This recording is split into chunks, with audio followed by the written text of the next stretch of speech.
Flee this place you call home. Come find me and rejoice.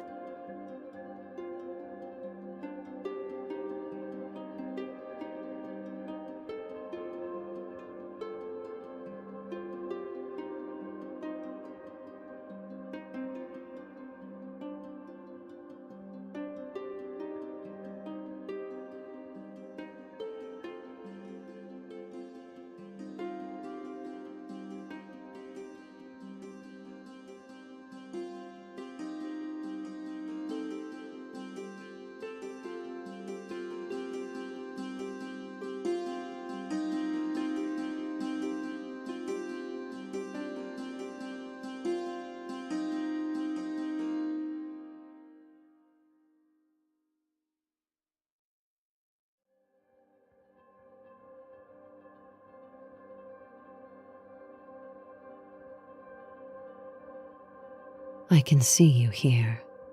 I will come for you. Worry not, my love.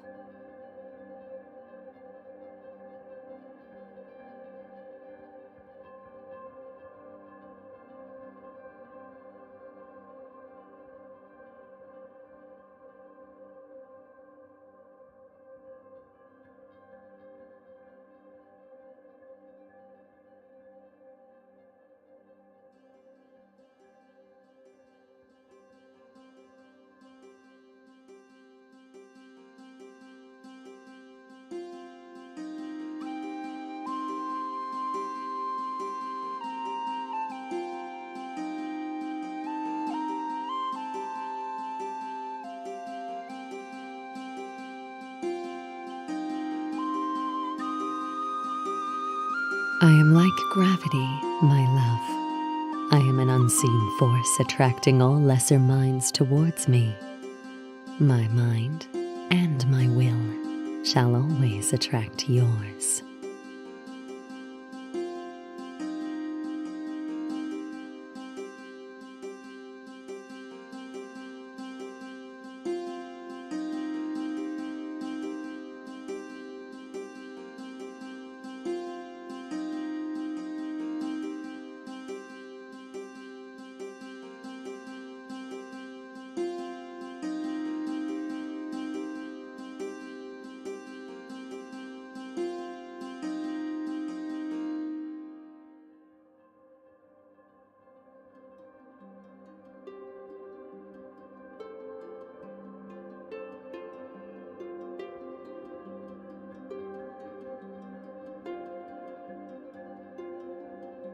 My poor child, I would never abandon you as this one has.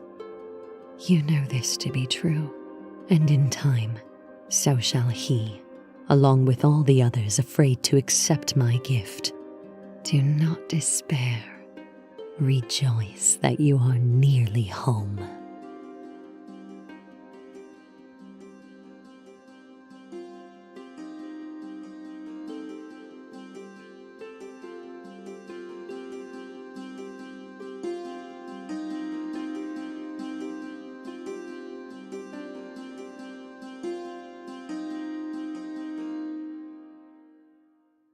Flee this place you call home.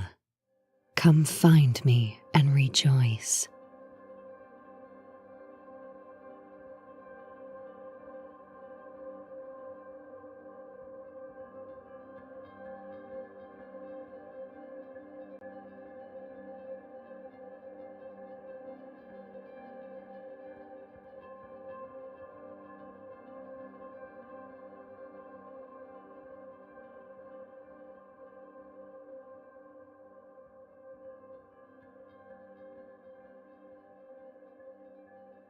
I can see you here. I will come for you. Worry not, my love.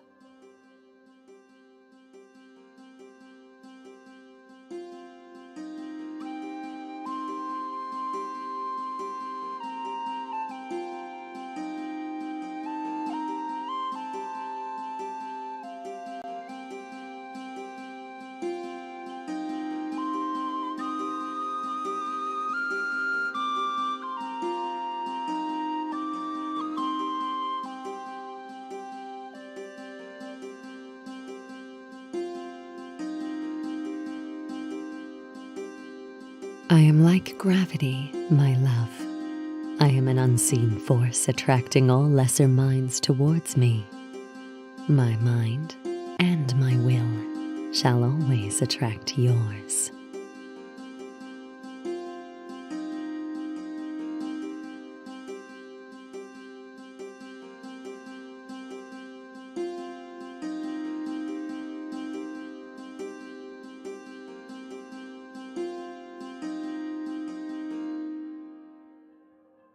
My poor child, I would never abandon you as this one has.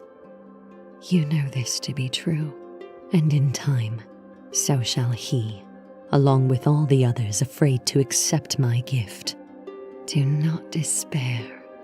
Rejoice that you are nearly home.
The Fall of the Ancients is an epic narrative campaign for Hexplored, the Forest of Adromon, where you can explore the Greenflame forest as you desire to create your own unique story. In this open-world adventure, with over 300,000 words and 1,000 passages to read, your choices determine your fate. You will meet dozens of NPCs and decide whom to assist and trust. Nearly 100 locations await you, including the verdant beauty of the great trees, the once proud elven cities, now dangerously infested with enthralled citizens, and the rotting lands of a forest corrupted by an evil force beyond even Adromon's control. Wherever you go, whatever you choose, the fate of the Greenflame is in your hands.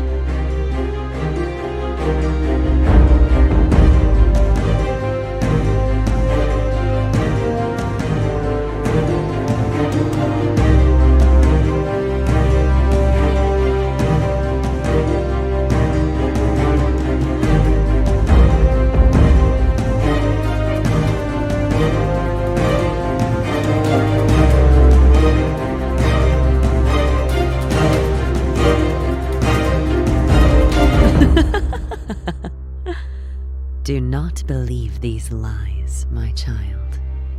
Your fate is in my hands.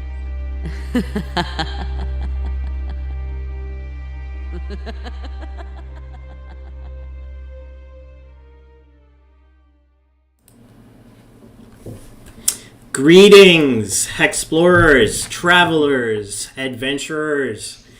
Thank you for being here today. We are so excited to come to you from Hexplored.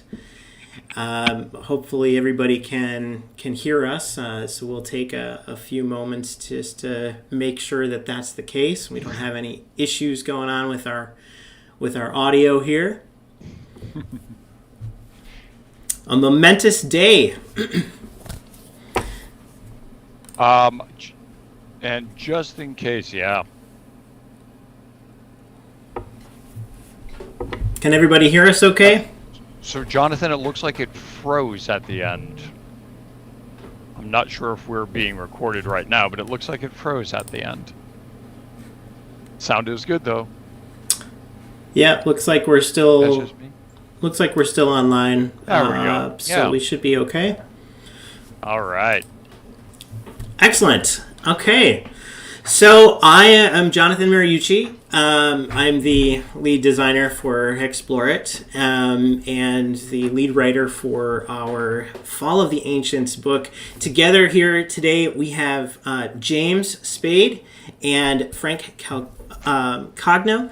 And we are super excited to give you guys this first look of the Fall of the Ancients. Do you guys want to talk a little bit about yourselves before we kind of dive in?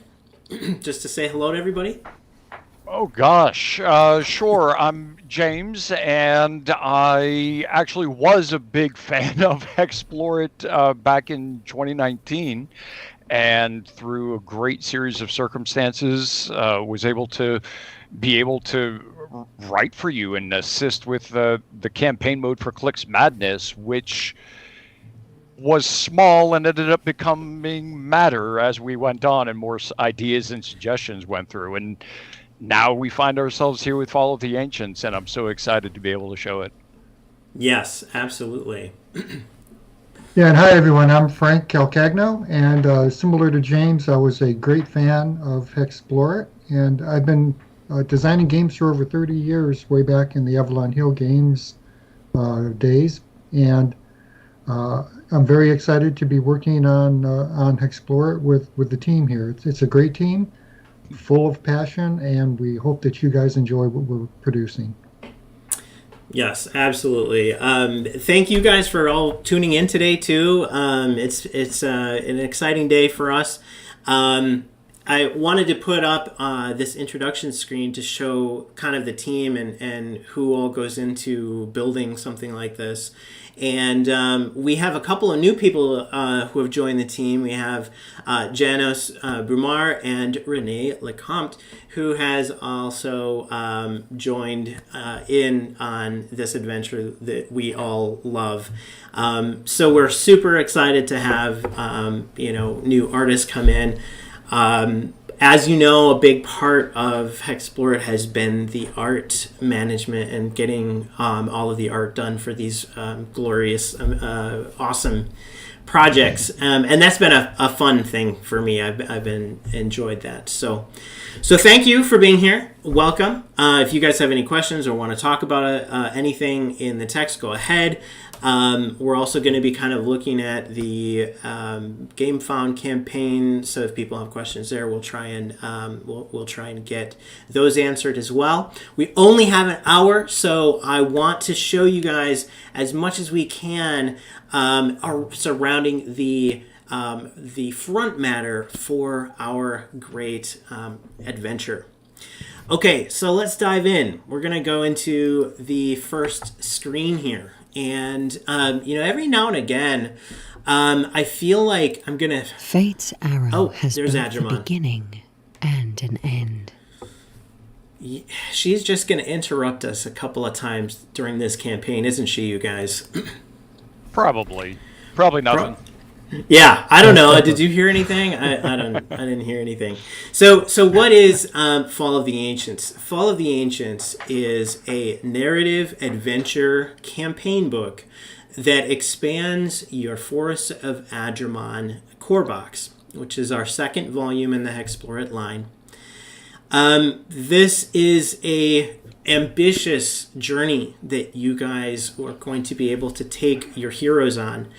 That will unfold differently each time you play because of all of the different narratives that we've developed and put into this particular game.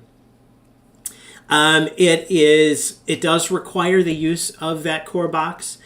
Optional expansion for the Force of Adromon is optional, as well as the two living decks, the living deck and the encounter deck, and of course the hero chest. So those items are all optional. You don't need them. They do offer some interesting enhancements to your campaign play. So that's always fun. So hello to everybody. Yes, trying to decide if I should get some more runestones. Yeah, we had some people ask about the runestones, and so we wanted to offer those. They can always be used as nice little markers on your board too. So, all right, should we look and dig into some of this stuff? Please, let's. All right.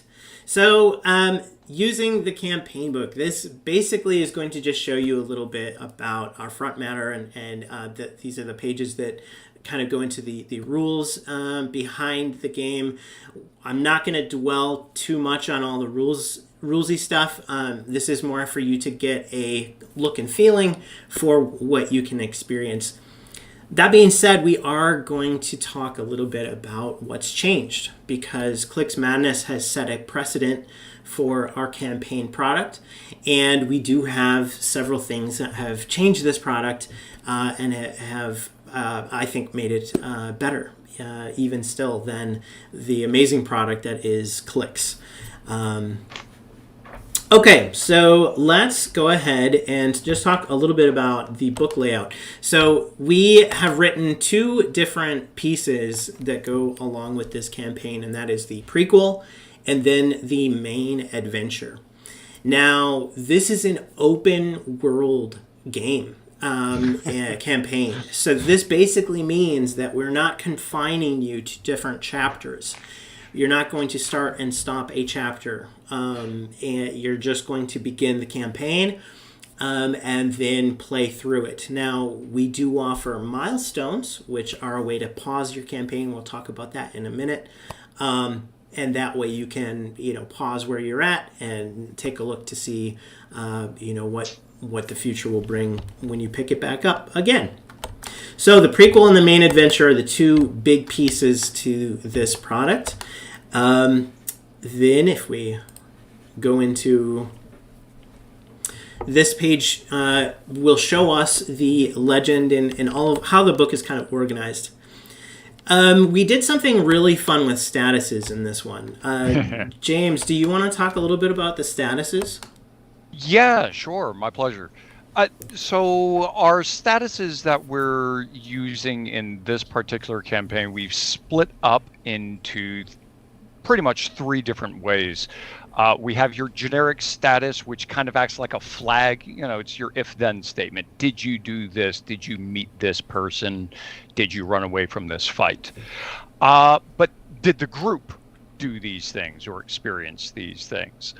And that's important to differentiate between the group and the individual hero, because in this edition, in this campaign, we're introducing personal statuses, which means that at certain points in your adventure, whilst the group may decide to go a particular way, there will be times where your individual heroes can act according to what you think they would do. And that will affect an individual hero, which can open up more paths.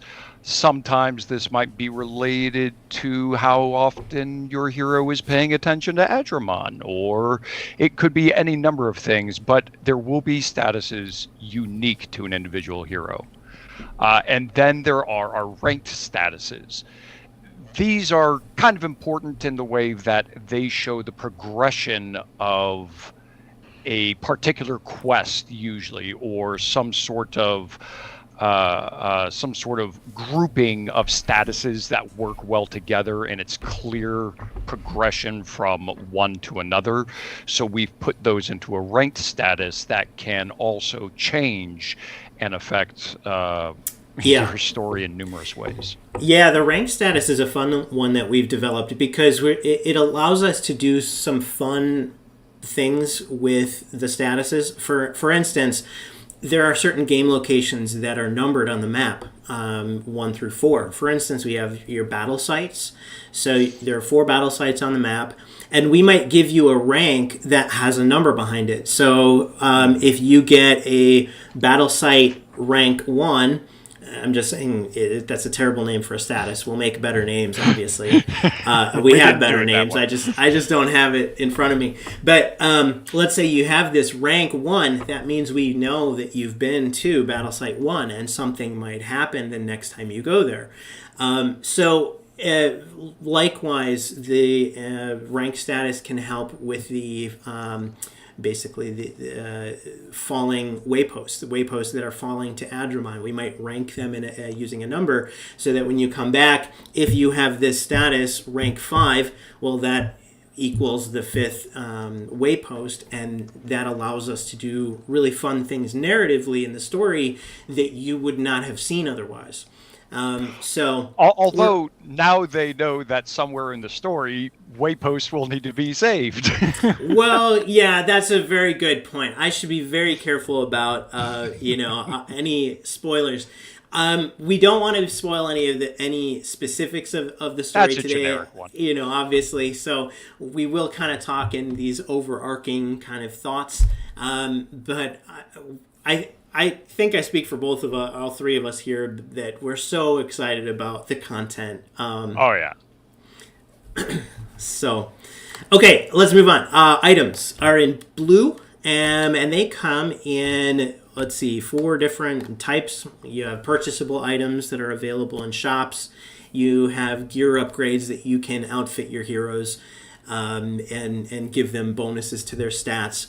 And this comes in particularly handy in Fall of the Ancients because of Adromon's mind-wiping abilities. So she is excited to try and capture your soul, and as a player, you're excited to not let her, until you change your mind, of course.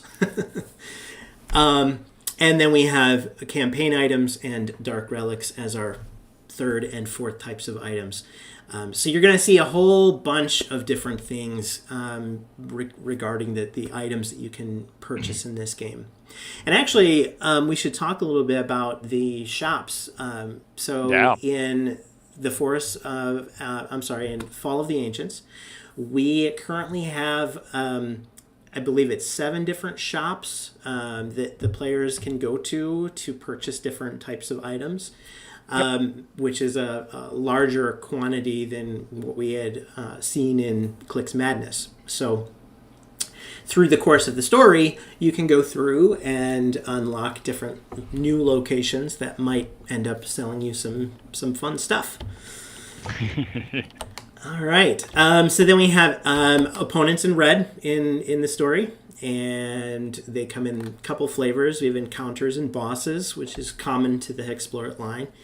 And then we also have campaign opponents, which are introduced as part of this campaign. They only will appear here. We have favors in pink and allies in orange. And we'll talk a little bit about those in a little bit. And then obviously we have currency and card deck icons and such. So this just giving you a good indication of what you're going to see. Right, then we have triggered passages. We talk a little bit about this. This is triggered events is basically a way for us to say you've landed on a spot, something happens here. So that is a triggered event, and we guide you in the narrative as to what you're going to experience depending on your current situation with your heroes. All right, so let's move on to the next frame. This is basically just showing you how we organize the data so that you guys can read this and basically digest the information and interact with the game in an easy-to-use way. So we have a very specific way of showing this in the narrative. Yeah, and I think... when we were talking about all of this, it's offline, as a group, we were really excited to come back to this world in particular. Forest of Adromon is one of those games I think that resonates with a lot of people. We love the Elven Forest kind of feeling. All right, let's look at the power-up deck. So we use the power-up deck in this game as the timing mechanism for play. The power-up deck is going to be basically created and used in three ways. We have a timer deck, a restore deck, and a day pile. And I'm not going to get into all of the mechanics and how this works. We do show a little bit of that on the campaign page, toward the bottom of the campaign page. So you can kind of see how this works, but we will highlight for you a difference in how we're doing power-ups this go around, and that is milestones. James, you want to say a little bit about milestones? Yeah, you mentioned earlier milestones were how we were going to try and pause the game because this is an open world adventure. You can set up your game, play for an hour or two, break it down. But when do you feel comfortable breaking it down? When's a good place to interrupt your story, since we're not breaking you into chapters?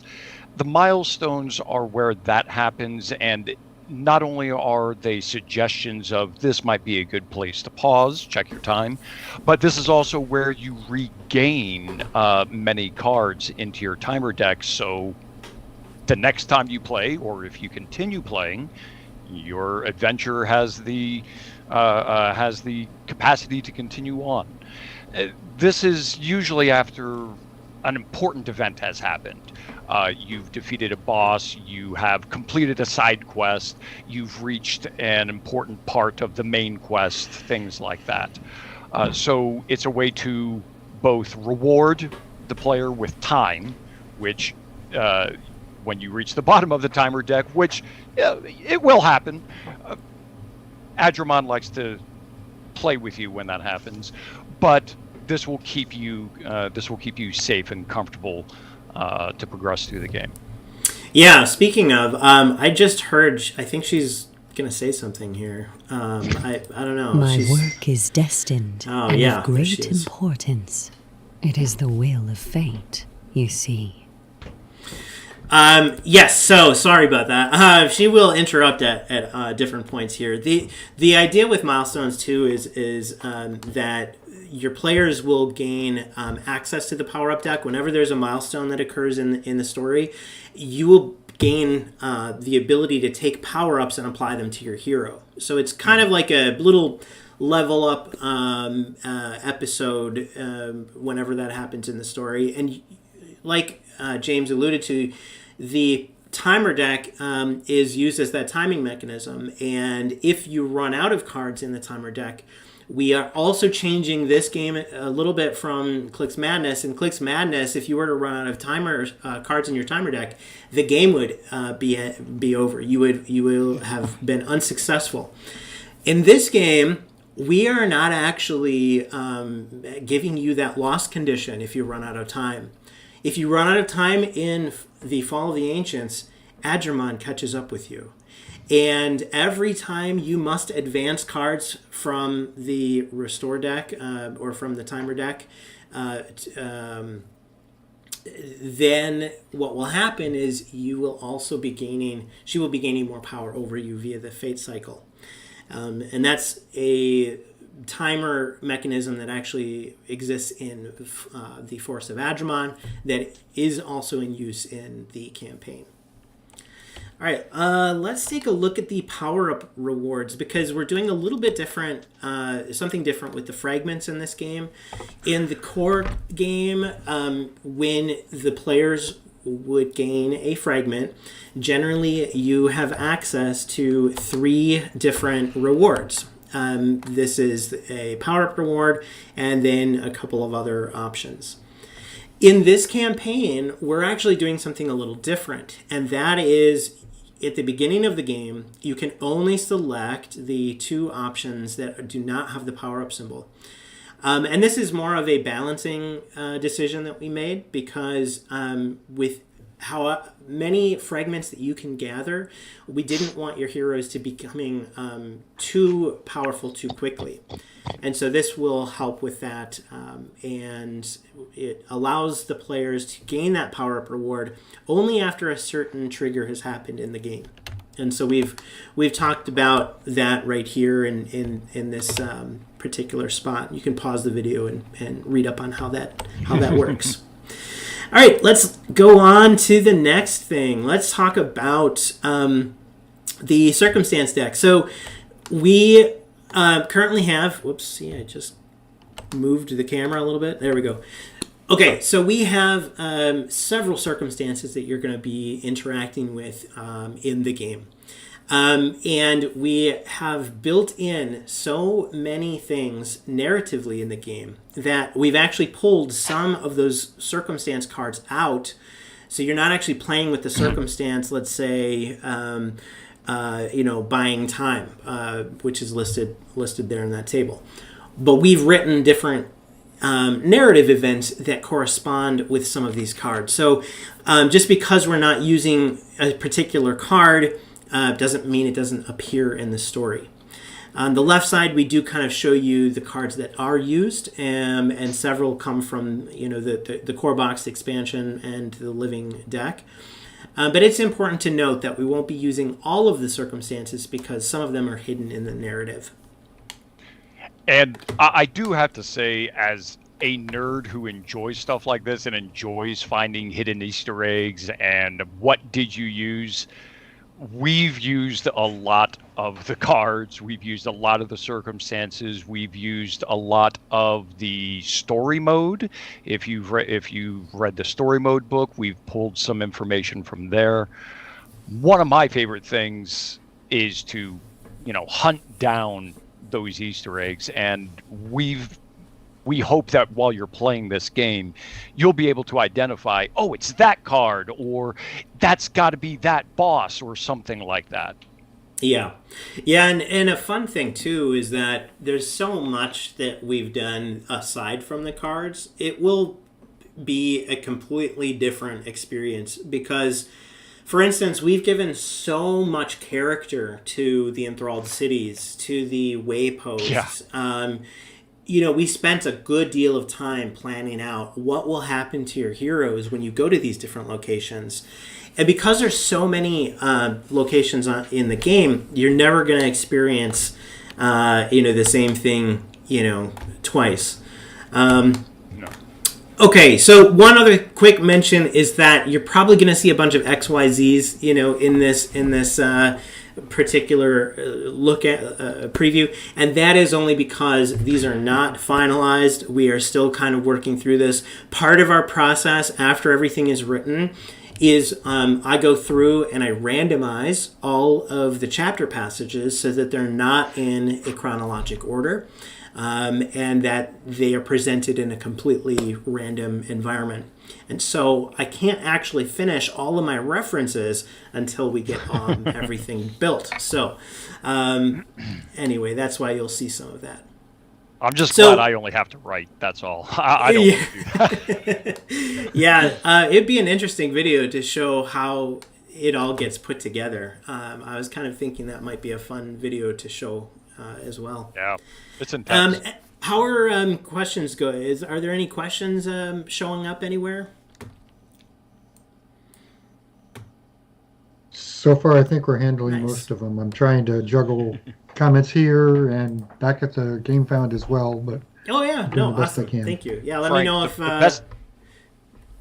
the best editor out there and keeping these comments edited too. I love it. Mm-hmm. Okay, let's look.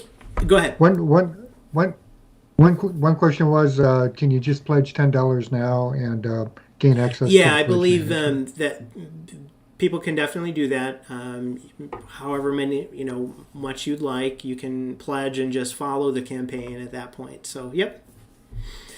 Yeah. I see. Will book 2 be as thick as book 1? It's likely going to be more. It's going to be thicker. Thicker. Yes. So we are tracking. So the first book was 524 pages, I think. I have this little matrix to figure out what our chapter passage count is, how many words are in the product, and I think right now I'm landing on 580 pages, but don't quote me on that. It's likely going to change but that's kind of where we're at currently. Yeah, it's a good question. We've got to stop at some point, but we keep on wanting. We have so much we want to say, but we know we've got to pull back. I also see from one, how come the digital version will not be released earlier than the production? We are still actually creating the digital version, and the physical copy will be the same. We're still in the process of creating all of that, and a lot of that is going to be art that we're looking for. As Jonathan said, he gets some of the best artists out there, and a lot of people enjoy that vibe and that look, and we want to make sure to share a lot of that with you to enhance the experience. Yeah, absolutely. So long story short, we're definitely looking at releasing it when the product is done. Otherwise, there would be big gaps where images go and they're not quite done yet. So part of this crowdfunding campaign is to allow us to finish the great art that we have that we have planned. All right. So let's talk about Mind Numbed and Mind Wiped. Yes, good question. So Mind Numbed is a new thing that we are kind of introducing in this campaign. In the base core game, Adromon is that voice in your head who's always reaching out to you and trying to get you to obey her. And in the game, she takes on a whole nother level of this insidious but loving voice, in your mind. And so your heroes can gain one of two conditions, that's mind numbed or mind wiped, and it all stems on what the fate cycle is. So in this example down here, the fate cycle is 4. And what your skills are compared to that. So we have an example on the bottom here that just shows, 3 heroes and who is mind numbed and who is mind wiped. Long story short, different things will happen to your group at different points in the story based on who is has kind of been taken over by Adromon here. All right. Jonathan, real quick about that fate cycle, because that is controlled by the fate cycle, and the fate cycle inevitably is an indicator of how long you have been playing the game. We are still trying to perfect how the fate cycle is going to go up and potentially down based upon your actions, decisions, how much you placate Adromon or not, so on and so forth. And that will not necessarily push you towards finishing the game, but it is an encouragement as the fate cycle gets manipulated for you to seek out the ending of certain quests. But just in case that might not be your thing, and maybe you want to just experience a lot of the game without worrying about the fate cycle and changing you and pressuring you, Jonathan, we actually do have a family mode, kind of just your story mode, just to have fun mode. Yeah, absolutely. So this was put in as a kind of a request to take down some of the chaos that you might feel when you play the game, and so we do have this kind of take the pressure off version of the game, and we've got that kind of here on this page. Some of this area is taken up with little gray boxes because we're not ready to show it to you yet, but one thing that you were talking about there was obey and defy, and I think that is a really cool system that we've added to this, and I think Adromon has something to say about that. You will find it rewarding to obey me. So yes, I think she's saying we would find it good to obey her, and in fact, we do reward players for obeying Adromon. So in this particular game, you will be presented with decisions to make all the time. Some of those decisions will be, just very easy to, go in and say, okay, this is exactly what we're doing. This is what our characters would do. But there are other times when you're looking at the timer and you're going, I'm running out of time. And then Adromon will give you a choice. And if you obey her, she gives you more time. So there's this fun push and pull that we've developed. And but the problem is as you obey her, players will gain the enamored status. And this is one of those personal statuses that we were talking about before. Enamored is a personal status, and basically the idea is that the players, the heroes, individual heroes can become enamored to Adromon. And if too many players, too many heroes become enamored, well, then you have begun a different story within the context of the campaign, and now you're working for Adromon. So we are super excited to show that there are different ways that you can, interact with all that content. Yeah. And we actually had a question too if combat was going to change, any changes to combat. I don't think there's necessarily any change to traditional Hexplorer combat. However, you can expect to see some changes with the amount of individuals in a fight. For example, you will be seeing a lot more multiple opponents, but on that other side of the coin, you'll have a lot of allies to help you out in your fights, which are useful in combat in their own unique ways, yeah, I'll say. Absolutely. Yeah. So, like you had said, the differences in combat in the campaign usually stem from, like you said, multiple opponents in combat involved in at what time. Generally, we keep this below 3, so 1, 2, or 3 opponents. We don't go any higher than that. And generally, you will see new keywords like ambush, where the players can ambush some of the opponents, and the opponents can ambush you.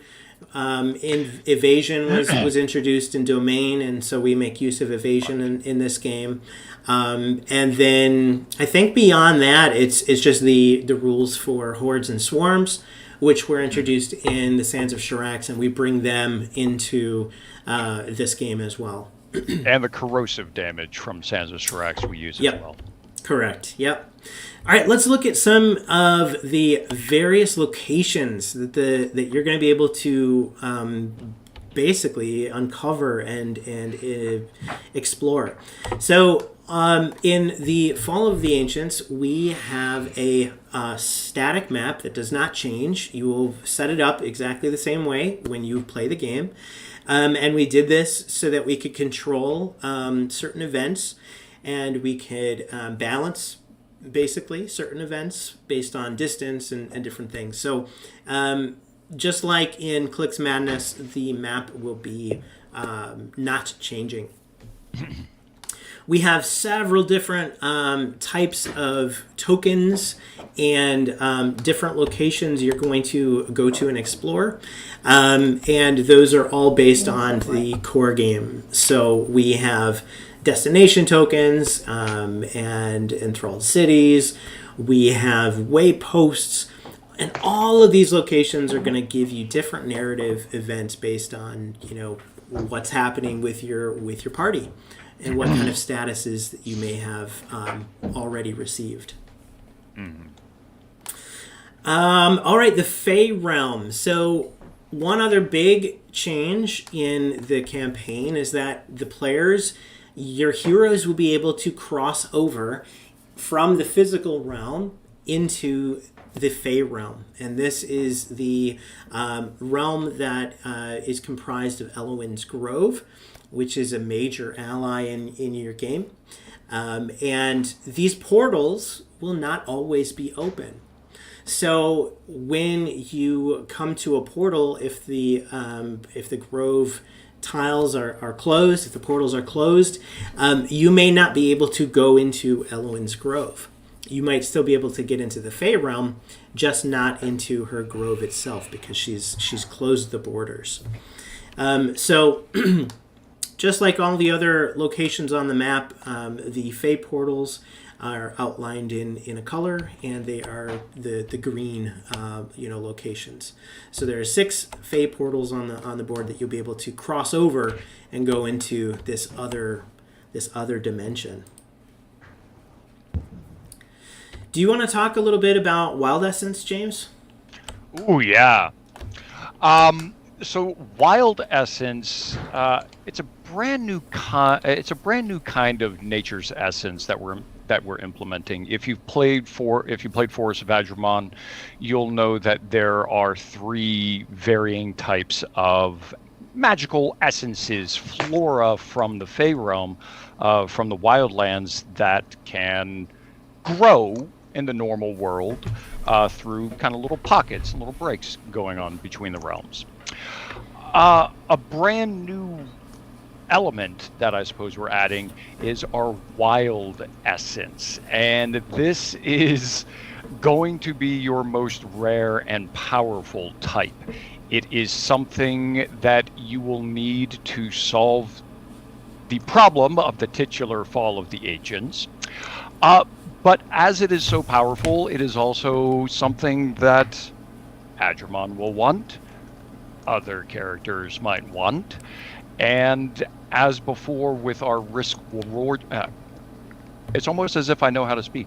Our risk-reward system with Obey and Defy, there will be moments where you might be tempted to utilize your Wild Essence for reasons other than what you originally intended. And I think that's a safe enough, I think that's a coy enough answer there. Yeah, absolutely. Let's just say that Wild Essence is so valuable that you will be in danger by carrying it because there will be entities that are looking for it. All right, so then let's move on. Let's take a look at the Wildlands and the Underforest. Well, before I do that, Frank, how are we doing on the campaign page? Are there any questions that are popping up there?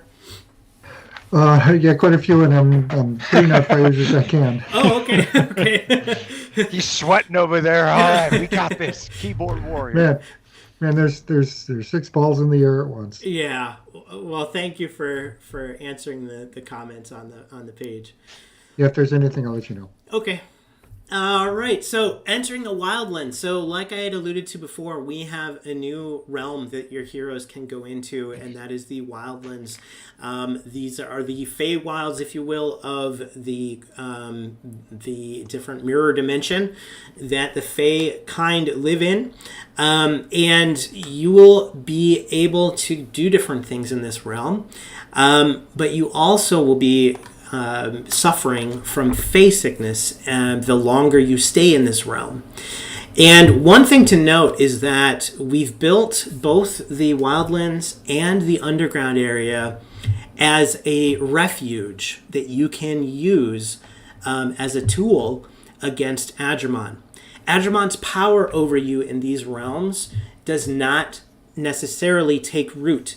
So if you'll notice here at the bottom, we have a little option, or a little change to the villain phase, and that is that you do not increase the fate tracker while you're in these areas. So if you have a chance to go underground, you will be gaining a little bit of time against Adromon's inevitable clock, her mind clock, and mind wiping you. So we've built this in so that you can kind of delve into the underground and experience different narratives underneath there as well. So we're totally excited to show you not only the physical realm, but those other 2 realms that you can enter while you play. So this is the game turn sequence file here, and it's basically just showing the sequence of play. This is very much the same from Clix Madness. There's one change we did make to this, and that is in the movement of this game, players will be moving one hex less during the movement phase because we have so many different movement items and different boons you can get to increase your movement. So we've moved that down just a little bit in this realm. And the forest is just chokingly full of dangers, so it just takes a little bit longer for you to walk through these forests. It's a big open world, and the original rules weren't really planned for this sort of an element. But we don't think you'll mind. Yeah. Yep, absolutely, and it does balance a little better too. So. All right, so we'll kind of jump forward. This is our hexicon, which contains all of the keywords and conditions you might see in the game. And so this is just kind of a good place for that. There will also be a number of sheets that come with this that you'll be able to print out that will have all of that information on it as well. Touching on opponents just for a little while here. Opponents are handled in the narrative in red as keywords, and we have increased the number of opponents that you will find in this game. We have several new bosses and several new encounters. And just a note that the Sentinels, which appears in the core box, also make a large presence in this game, kind of this foreboding presence. And they've been treated as if they were a boss. So instead of using the placard, we are using this section here to showcase that. All right, let's talk about allies. I think everybody's going to be really excited about the allies we have planned. Do you want to say a little bit about those, James? Oh, gosh. This is where I have to really think on what I'm allowed and not allowed to say. I want to say everything about these allies because they are such fun characters. We have 21 allies that we will present as potential members to join your little adventuring party. And in fact, you can gather as many as you want into your party. To keep things simple for the combat, such as our combat question earlier, you will only ever be able to bring one of your allies into combat, which means that that ally is also threatened in combat, I should point out, with the potential for being taken out of the story completely. But all of these allies have amazing little quirks and identities. Some are your humanoids, some are animal companions, some are found only in the Fey realm. Some are found only in the Underforest. Some will be very difficult to find. Some we want you to find immediately and just, here, have this wonderful little person we've created for you. I just hope that you will enjoy the variety and try to find as many of these new friends. And sometimes they might not always be the nicest of friends, too. Absolutely. They might not want to go certain places or do certain things with you. But again, how you interact with them, we, to the best of our ability, make that up to you. Yeah, absolutely. And that's the fun part, too, is when you find an ally, there may be points where adromon, will talk to you and say, hey, don't trust this person. And you will have to decide whether or not to obey or defy her in those moments too. Apart from allies, we have a number of favors that your heroes can gain, and favors are introduced in the core box of Force of Adromon. Favors work a little bit differently in the campaign.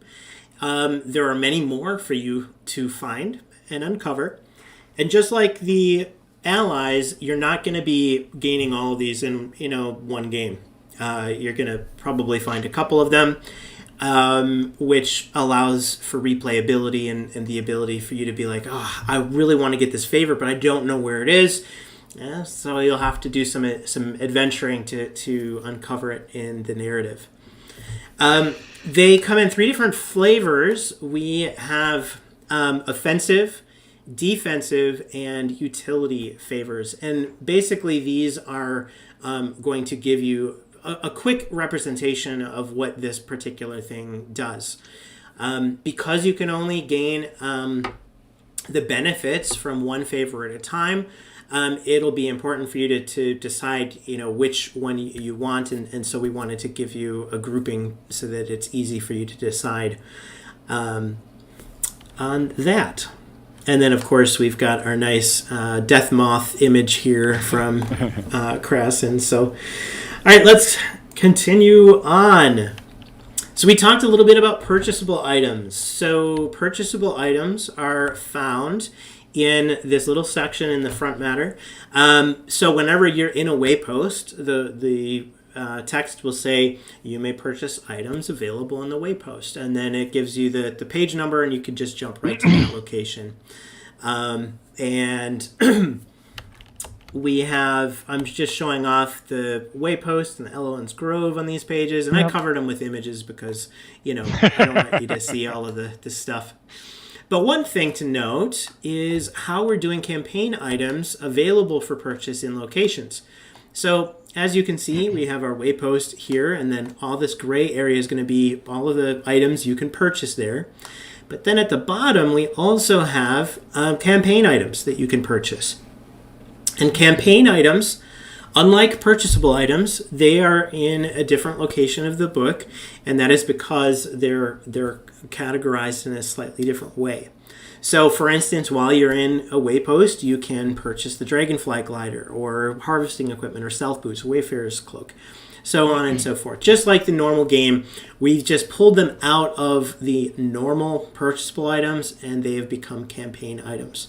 So, anyway, let's move. In general, you will find that a campaign item, in general, is something with a little bit more permanency than a consumable that you would find in a store and whatnot, which is why the Dragonfly Glider and the boots are campaign items, even though they are in the core game. Yeah. It's just they interact with your heroes like a permanent item, of which we have crafted many. Yes. Yep. Absolutely. Okay. Let's move on to creating your heroes. So creating your heroes in the Fall of the Ancients is just like creating heroes in any of our other Explore It volumes. And this is one of the big strengths, I think, of what we've presented here, in that you can play any role, any race from any other Explore It product, and they all will work pretty much flawlessly throughout the narrative. There may be certain roles that don't fit well, certain roles that are geared toward a certain type of mechanic, let's say, the gladiator, for instance. It doesn't mean that they would not be a good choice. It just means that you would be, really looking for heroic moments in the striker type versus any of the other heroic moments for roles. Now, Jonathan, I feel like we probably should mention, for anyone who has not played Clix Madness before, or this might be your first campaign for us in this moment, a heroic moment is our way of rewarding you for choosing your hero. Your sprites can do things differently than a Corrigan can. A Forestborn can get into locations that a Den Troll cannot, so on and so forth. Our heroic moments are meant to highlight your role, your race, your aspect from the Hero's Chest, or from Volume 4 in the only from the Hero's Chest, actually, for aspects. So we want to make your hero feel special. Yeah. And So if someone asked a question about is this usable as a solo and the like, the game does scale. We do have moments where if you have two heroes do this, you have one hero do this, so on and so forth. But I think it's exciting because I think as a solo, if you bring in a solo hero into this adventure, you will have a limited number of heroic moments. You will see less of things generally, but if you have 4 people, you'll have a wider variety of skills that you can draw from to be able to make choices, which I think is useful. Yeah, absolutely. And to your point about that, we do have the dual roles, which would kind of extend a little bit your reach. So a dual role has 2 types instead of 1. So they could be a healer and a striker or a sapper, and so on and so forth. But one thing we've done differently with heroic moments in this particular game is inherited aspects. And this is something that we had the idea for, which I think really works out very well to bring more heroic moments to your heroes. In the hero chest, we have 10 aspects that the players can gain. And even if you don't have the hero chest product, you can go to this table in the book and see what race what aspect your race belongs to. So for instance, if you're a dwarf, you're classified as an underfoot. If you are a Nixie, you're classified as a Fey kind. And these are all aspects that come with that hero chest, and we have dozens and dozens of heroic moments in the narrative. So for instance, if you're playing a dwarf, even though dwarf doesn't come with this volume, you will gain all of the heroic moments for underfoot type characters. So it's a great way to bring more of your heroes into the story from other products. We also make a suggestion of the rule of cool, and that's where if you're bringing a witch from Domain of Mirza Noctis into this, you love your witch, you want to play your witch, and you encounter a heroic moment in this game for Soul Reaver. If you think, my witch should be able to do what this Soul Reaver is doing, go for it. Take that heroic moment. It's your story. You know what your heroes can and can't do better than we can. We want you to experience the story in your way. Yep, absolutely. Yeah.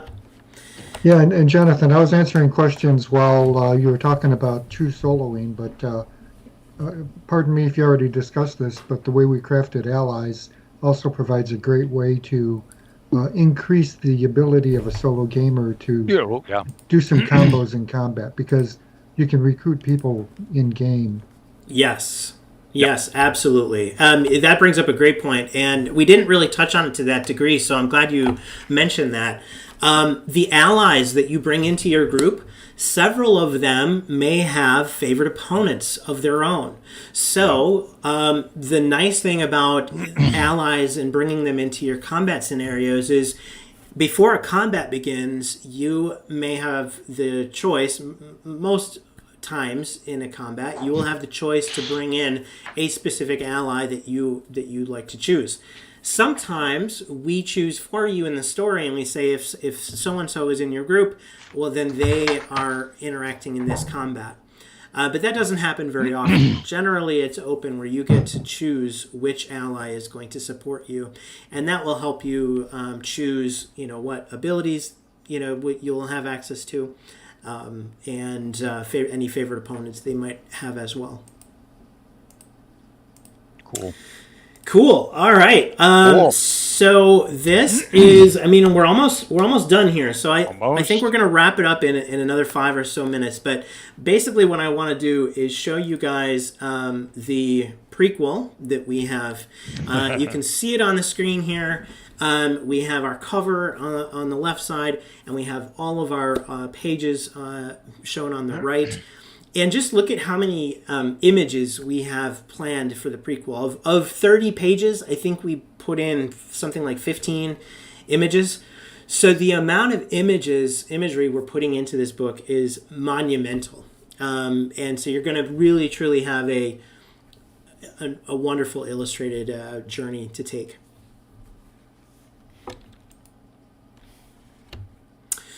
Now, go ahead. Oh, Yep. sorry.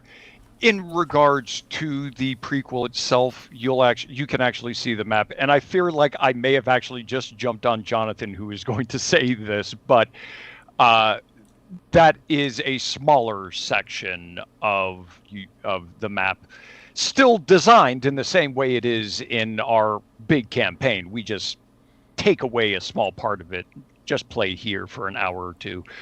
Yeah. So. Yeah, definitely good to bring up. The prequel map is just a portion of the larger world map. Unlike Clicks, though, the prequel is laid out in the same way, in the same map, just for continuity sake. And we kind of show you all the different locations that you can kind of go to during the prequel here. This is your, let's see, go back to this one here. On the left-hand side, this is kind of your introduction. So you're going to be reading this aloud to your group, and then anything that's green here at the bottom in these green boxes, those are the choices you're going to make. And so you'll set up your game, you're going to read the narrative, and then you're going to make a choice, and that's going to spur you on this wonderful adventure. Just to touch on a few other pages in this, this is just showing you the triggered events and the circumstance tables, some of the items and statuses that you're gonna be able to play through, and I think that's about it as far as kind of what we're going to be showing you today. Before we wrap up, though, do we want to say anything else? Are there any other questions that we can help answer? Yeah, ask a question or two. We'll wait a few minutes to get those. I just personally want to say that this iteration of the campaign was originally, we were thinking of keeping it like Clicks. We were thinking of keeping it chapter wise because we have a lot of ideas on how to guide an adventure, but let you choose, smaller paths in it. And I remember us, Jonathan and Frank, we tossed the idea around, can we do it open world? Because I wanted to, but it was scary. You wanted to, but it was scary. And it's a monumental thing requiring a kind of a different approach. We had the same storylines that we wanted to say, but we didn't know when you, the player, were going to interact with them. Yeah. Which meant we could make cooler storylines. You might not have this person from a bunch of big, not because you made poor decisions, just because you never went to this location before or you never performed this quest. It was so much, but I remember being so excited to do it because that's the kind of story I think I know I would want to play and I would want to experience, and I'm fairly certain, and I hope that we've expressed it in a way that other people will want this wider experience too. Yeah, absolutely. And I think a big part of the difference that you'll notice in this game versus Clicks Madness is the number of statuses has been increased, and that helps us manage what you've done, where you are in the story, and it gives us the opportunity to use different timers in a way that doesn't make you as a player have to work hard for it.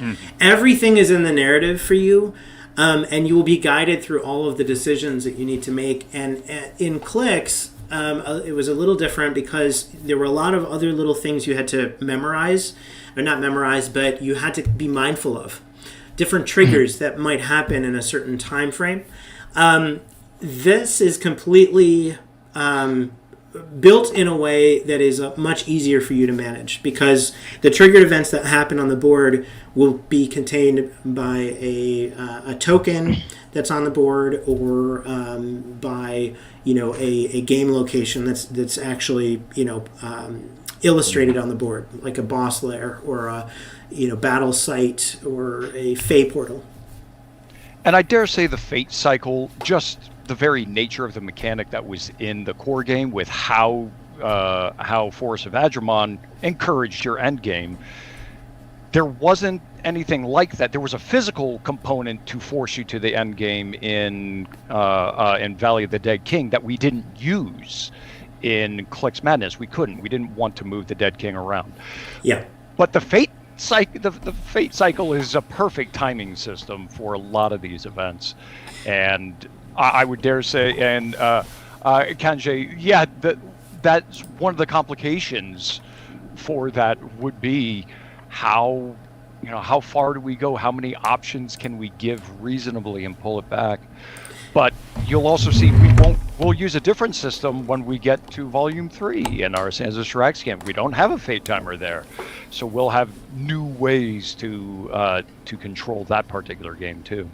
Yeah. Yep. Yeah, and it's as much as I love Clix, and I still love Clix a lot. This game is such a living world. It's amazing how many twists people are going to find, and it just comes to life. The whole world just responds to the story. Yeah, we'll have design meetings, the three of us, and we'll be like, "Oh my gosh, this is such a great idea," and then we're like, "Oh my gosh, we're already at 500 pages." And we're like, "Okay, let's add it anyway because it's amazing." so like we had mentioned before, it is going to be a bigger product than Clix Madness.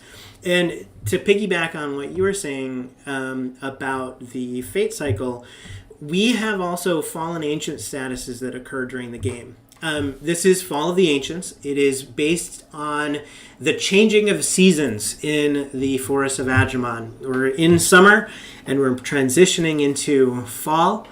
And part of what's happening in the forest is that these ancients are being twisted by Adromon, this goddess who is controlling their mind. And if you begin to gain some of these statuses, you will see different things happen in the story. So these are kind of monumental statuses that you'll want to watch out for. And we're just excited that we're presenting this living, breathing world in a way that changes as you play it. Every single time you make a choice, you don't know if that will hinge on a later episode later in the game. Such is life. There's too much to explore at once, I personally think. And for Tim, quick answer for Tim, who had asked what can cross over from volume to volume. In all of the Hexplorer games, core game or campaign, you can take the roles and the races from each individual game and interact with them in any volume, including the campaigns. From the expansions, you can take traits. From the hero's chest, and from volume 4 you can take aspects and keepsakes. There's actually now a lot more that can transfer back with aspects and keepsakes and traits and roles and races. Yep, absolutely. Yep. We will, for heroic moment purposes that we talked about, making your hero unique, we will only use the aspects, the roles and races, and the types of players you have. We won't use the traits or keepsakes. Yes. All right. Do you guys have anything else? I think we're going to probably wrap this up. I just do want to say thank you for being here today. Thank you for taking a moment. Familiars too. Familiars, yes. Familiars. You can bring in as well. I believe we have rules in the optional playstyle book for Domain where you can give up some power-ups that you would have earned to bring a familiar in. And that being said, go ahead. Sorry. You can use them here, but there's nothing unique to having the bat familiar or the owl familiar. But yeah, you're free to use them here. Yeah, just to gain their powers for sure. Yeah, so thank you so much for being here, you guys. Thank you for taking time out of your day to follow this project and to consider it. We, as writers, I think I speak for all three of us, we have devoted the better part of 2 years to making this happen. I think we're closing on 2 years now. And every time I go into this document, I find something to smile about, because the way we're writing it and the things that can occur just speak volumes to this sense of spirit, I think, that Hexplorer can capture in someone who likes a good adventure. And maybe in the future, when you mentioned, Jonathan, maybe you offhandedly mentioned at the beginning, maybe we should do a video on how we write this or plan this out or create these adventures. A bunch of people said, that'd be great. I'm in for that. Maybe we could do that. Who knows? Yeah. Maybe we'll schedule another live stream before this campaign closes, and we can kind of take a little bit closer look. It's always hard because I don't want to ruin any of the storyline, and so like we could show off our Word document, our working document. I could show off my InDesign document, and show how we put things together. Of the 8 sections, 2 of which are in the illustration phase. So we're excited that that we could show you all this. It's just I don't want to ruin any surprises, so I have to be really careful. It might be just the process. Yeah, because that, to be fair, I grew up on choose your own adventure books and game books and Lone Wolf and Endless Adventures, so on and so forth. Back then, I was, how do you write this? It's so confusing. How do you keep everything together? I'm not sure I still know, but we seem to make it work. I know it's magic, and personally find fascinating. Yeah, absolutely. Yeah. All right. Well, I think we're gonna close up this episode, and I'm gonna turn my focus to the campaign page. So thank you so much, guys. James, thanks for being here. Frank, thank you for being here. All of you guys, appreciate you taking the time out of your day, and we hope your adventures are spectacular. Indeed. Goodbye. That wasn't difficult now, was it, my child? Doesn't it feel good to trust in me? I think you will Adromon thank is me just later. saying something. I'm sure of it. We'll thank you later, Adromon. Goodbye, everybody.